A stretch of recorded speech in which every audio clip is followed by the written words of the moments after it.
I did this for 2023 and it's still one of my most viewed videos on my channel to this day. Well, it's been about a year, so here's my tier list for every mod pack I played in 2024. One important note is that I'm only going to tier list mod packs I played and made extensive progress in, so if a mod pack isn't here, then I either didn't play it or I didn't play it enough to feel comfortable ranking it. All mod packs will be linked below in the order that they appear, and our tiers are going to be the same as last time. Not My Thing, which are packs I'm just not a big fan of, didn't enjoy, and won't be playing again because it just doesn't suit me or my tastes. Okay, which is packs that are okay, but I wouldn't be super excited to open up again. Kinda Fun, which are packs I enjoyed, but wouldn't be my first picks to play again, and Most Fun, which are my favorite packs of the year and the ones I'm most looking forward to replaying. Starting us off in the Not My Thing tier, we have literally nothing so far. I haven't found a mod pack yet this year that I played a lot of and wouldn't play again, except maybe All-in-One, but only if like solo play, you know? But I played it multiplayer this year and some of my opinions changed as a result. Moving on to the OK tier, we have New Life Unofficial, which is a mod pack based on the New Life SMP. The whole gimmick is that when you die, your origin is randomized, and if you die 6 times, you're banned from the server. So this mod pack was fun, but it could have been much better. For one, we didn't play it correctly, which is my bad, but the origins were terribly buggy and the whole gimmick of the pack didn't work correctly more often than not, and this all combined with horrid performance and me being away for a chunk of that month place it all the way at the bottom for me. I think I'd give this one a shot solo with some optimizations in place for sure, or maybe just back on MSMP and force everyone to comply with the gimmick of the mod pack. Just not one I think I want to play again, but I'd be open to it. Moving on to RLCraft version 2.9.3, which is a major fall from grace as far as my last tier list goes. I think everyone and their mother knows what RLCraft is, but it's an older mod pack that mixes realism and fantasy in the worst way possible. It's a difficult pack, but it's difficult in the way of unfairness, not in genuine difficulty and skill, which is something I actually really liked about it. I think for me, I more loved the memory of what that mod pack let me experience, especially as it was my gateway into the Minecraft modding world. I mean, my first time ever actually beating the Ender Dragon fully in survival mode was RLCraft, which is insane to think about. I wrote the 2023 video before revisiting the latest release and was actually kind of disappointed and frustrated with the pack. I know RLCraft is not meant to be a true challenge due to how unfair it is, but I feel the draw of the pack for me was more that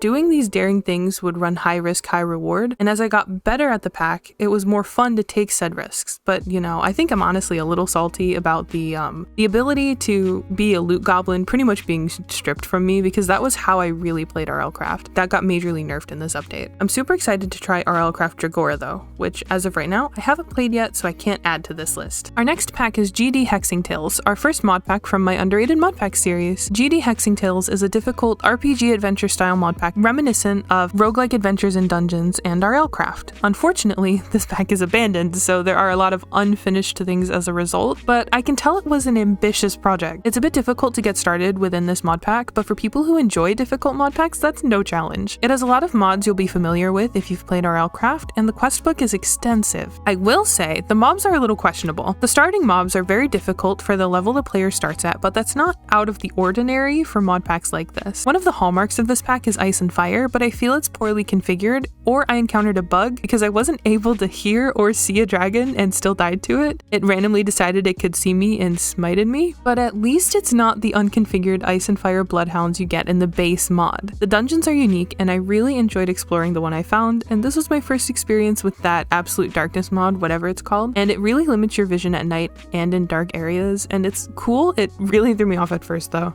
Next we have another mod pack we did on MSMP, Mothra's Monthly Mothpack. It was a vanilla plus mod pack, and that's the version that I believe is on CurseForge, and it wasn't, it's not the version that we played on the server because we added some more mods to the server version, which is the addition of the mod pack that I have available in my Discord server. Subtle plug, I guess. It is a custom pack that was made for the SMP by one of the players at the time. It was fun to build in, and we all got super creative in it. I mean, I built what I think is still my favorite build I've ever done with some of my friends, and that being this giant functional Walmart. I will say I had a lot of lag issues and some problems with create machines randomly disappearing, so it ends up here as a result. I don't think I'd play this mod pack again unless we were booting it up to play it with friends, and it would definitely need some bug fixes first. Ending off the OK tier, we have All-in-One Modded 1 Block. It's exactly what it sounds like, a one block skyblock world where you mine the same block again and again. It takes you through phases of progression that can be confusing to players unfamiliar with magic and tech mods. I'm going to be honest, this mod pack only wound up higher than last year because it was really fun in multiplayer. I would have put it lower due to the progression and how much I don't enjoy being forced to use magic and tech mods, but I had so much fun with it on MSMP. My issues are pretty much the same as before, with the added critique of not being well balanced for multiplayer. I don't think we beat the dragon or did anything crazy, outside of Buttercreep quite literally setting off nukes and giving himself radiation poisoning, but I digress. Starting us off in pretty fun is Create Chronicles, Bosses, and Beyond. Create Chronicles is honestly such a good mod pack, and I'm so sad I don't enjoy it the way you all do. It comes from another underrated mod packs video, and so many of the comments on the video I made featuring it praise the pack. I hear it's a really fun pack for Create lovers, which is why I picked it out when I was selecting mod packs for that video. I've made it very clear on this channel that tech mods are really not for me, though I have warmed up to Create quite a bit, so it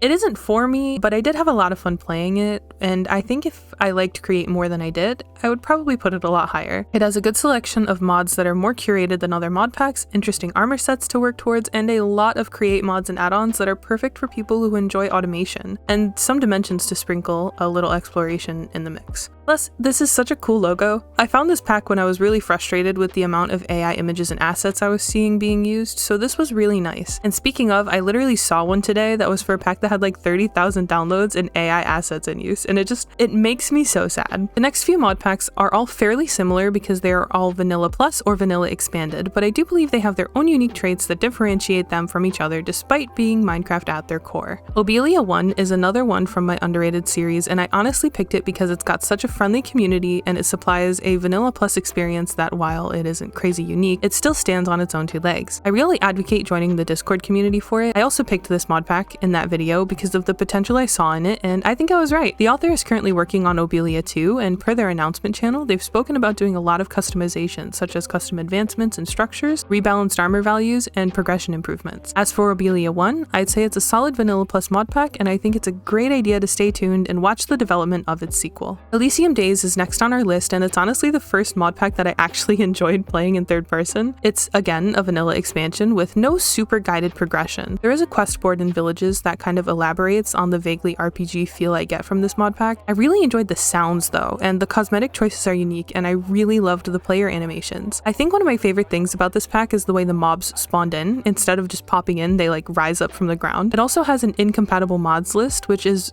really lovely, especially as someone that hosts a server. It also has similar armor mods to the other packs, and of course bonus points for having handcrafted, which is my favorite furniture mod of all time. Comfy Winter is a mod pack I will sing the praises of until the day I die. I think it's criminally underrated, and I love it with my whole heart. It's a Christmas and holiday themed mod pack. It's beautiful with gorgeous loading screens, though it is more Vanilla Plus outside of that. I haven't played it in quite a while, although we did just start playing it for December on MSMP, but there is a quest system and a lot of unique and fun things to do within the pack. I will issue a warning though. There are performance issues with this pack, especially revolving around lower end systems, and if you are screen sharing it on Discord when you're launching it, I found that crashes the mod pack every time for me. If you have a mid to low end computer, I suggest disabling all the fancy menu mods and disabling shaders in the start menu before loading up a world. On a lighter note, it does have dimensional paintings, which is super fun. Overall, just a great pack for multiplayer and enjoying the holidays. I'd say the one thing that sucks about it is it lacks some quality of life things, such as the ability to craft chests and things from the Oh, the Biomes You'll Go mod, or this weird issue with crafting not showing up correctly that we had this month, but that was easily fixed by disabling Fast Workbench. The last one that falls under the more Vanilla Plus section is Melatonin, which is a more recent addition to this list. I reviewed this mod pack on my channel and called it one of the best packs for beginners, and I stand by that. Melatonin is heavily inspired by a mod pack that we'll see later in this list, raspberry flavored, but it stands out from the other pack in a lot of ways. In contrast to a lot of mod packs out there right now, it's a more deliberate selection of mods, custom configurations, and such to make for an experience that is well suited for someone trying to get into the world of modding, but who may not really know where to start. It tweaks the beginning progression a little bit and also has the base version of a lot of popular mods like Create, so it's good to use to introduce someone without overwhelming them. It had a lot of performance issues when I played it, but according to the developer, these have been fixed or are going to be fixed, so it's definitely one to keep an eye on. Second to the top of the pretty fun tier, we have Eternal Winter. This is a winter survival pack that was also abandoned when I initially found it. I was looking for a mod pack to include in my underrated series that felt more apocalyptic. something a little more difficult in the sea of vanilla mod packs, and I fell in love with this one when I first saw it. It's incomplete, and like I said, it was abandoned, but the developer actually saw my video on it and has since begun updating it again. I love that this pack does depend on the temperature mechanics, but it also gives the player a short grace period to not make the beginning just a cycle of infinite death and lag. I will say the temperature stuff did feel a little buggy when I played, but regardless, I think this is one I will possibly attempt 100 days in. Ending off the pretty fun tier is Farming Crossing 4, which is the mod pack I played in November on MSMP. It's a mod pack based on Animal Crossing and introduces really interesting stuff such as miles tickets as the currency instead of bells for some reason, but it works, and markets to spend the tickets at. It's comfy, cozy, and definitely has a major focus on building with mods like chipped, chisels and bits, and a bunch of furniture. Also, a lot of create mods that I actually had fun messing with. I loved this mod pack a lot, but I eventually fell into a bit of monotonous gameplay, which I will admit is kind of my fault. The way I play Minecraft doesn't really mesh well with this mod pack because of how much of an efficiency nerd I can be. Let's just say I had some AFK fish farms very early on, and I also built a literal dungeon underneath my base for the NPCs that this mod pack adds. I think this pack is great for multiplayer and that I would 100% host a server with it again, but I don't think I'd play it solo, which is what knocks it down a few spots for me. I was considering it, but you know,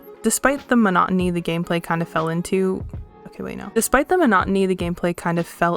we were able to get really creative with builds thanks to the ability to buy things from the market. And finally, the most fun tier. Isle of Berk is an interesting mod pack for sure. It's based on an abandoned mod by the same name, so sadly it can't be updated, which means we're in for some bugs. It's a mod pack that is, unsurprisingly, about the How to Train Your Dragon movies. It adds a chunk of dragons into the game as well as some Viking themed stuff, though I did tweak the pack quite a bit for the server. I have some instructions for what I did in my Discord if you want to see, another subtle plug. When we played this on MSMP, we had so much fun. I even built a dragon race course. I really miss the world, and if the mod were more stable and being updated, I think I would start my own world in it. Thankfully, there is a mod called New Berk's Dawn in development right now that has permission to use the assets from the original mod, and I'm watching the Discord for a release like a hawk. Overall, incredibly fun, but maybe not ideal for long-term worlds due to bugs like dragons straight up disappearing, dragon models being horribly unoptimized, and a weird bug with terrible terrors where if they aggro on each other, they will infinitely go upward into the sky. Yeah.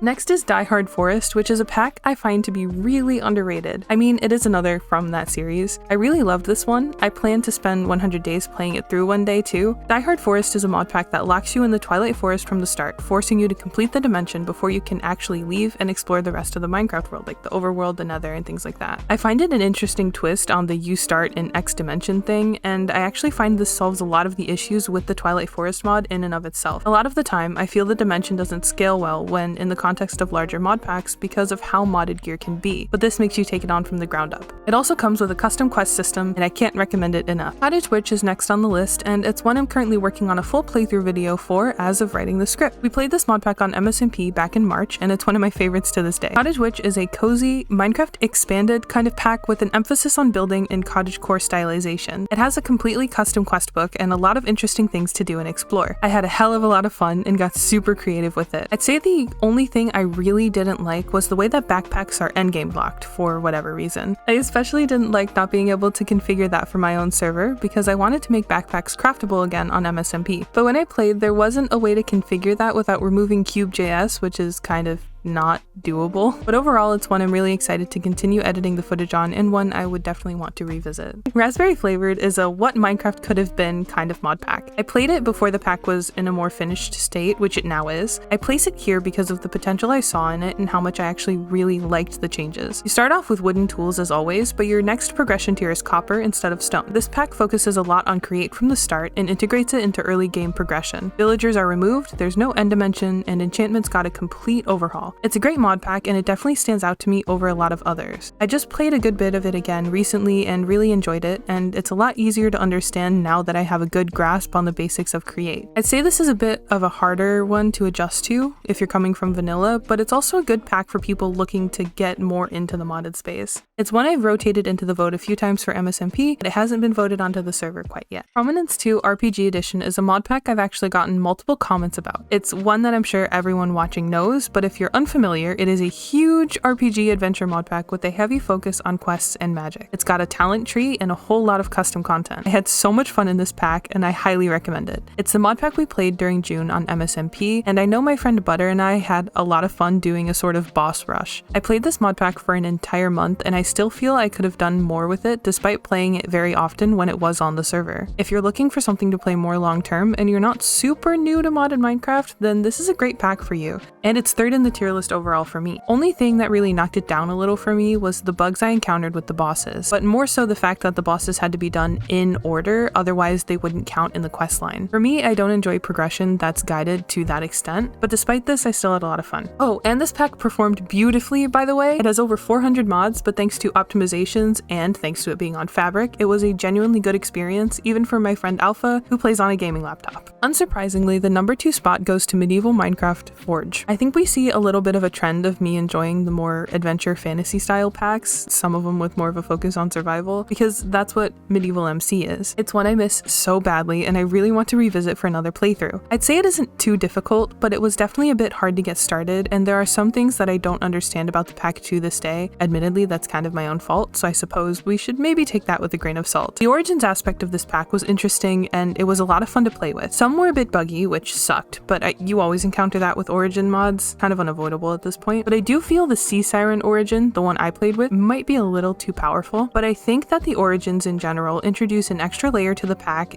in the way that they interact with the other mods. For example, I played as a siren, as I said before, and sirens can't heal unless fully submerged in water. So this meant that the life mending enchantment from a different mod, which uses your healing to mend your gear, was an absolute no for me if I wanted to be able to regenerate during boss fights, since it would slow the healing down considerably while I was submerged in water. I almost died multiple times while taking on the Twilight Forest bosses, and if it hadn't been for my friend Butter's healing spells, I would have been a goner. Editing the recap video for this one was a lot of fun too, and I highly recommend the pack. And finally, the king of 2024 for me is Deceased Craft. I loved this mod pack. I loved everything about it. As someone that used to be really into hard mod packs, especially hardcore survival ones, as demonstrated by my gaming preferences in general, I can't sing enough praises for it. This mod pack is genuinely the best zombie apocalypse I've ever played, and with the custom city generation, per player progression, and genuine care that's clearly been put into the pack, it all makes me just adore it. I will be doing a solo playthrough, although it will be a while before that sees the light of day because I have about 3 other mod packs I plan to do full playthroughs of first. Aside from some mild performance issues, I genuinely think this is the best mod pack I played this year, and I was so sad to see it go when it was time to take it off of MSMP. I can't recommend this pack enough to people that want a modernized Minecraft zombie apocalypse, and I can't express enough how much I enjoyed it when I was playing. And that brings us to the end of my 2024 mod pack tier list. Thank you to those of you who watched to the end, and I can't wait to see you all again in 2025 and to see what the new year brings. Thank you. I'll see you next time.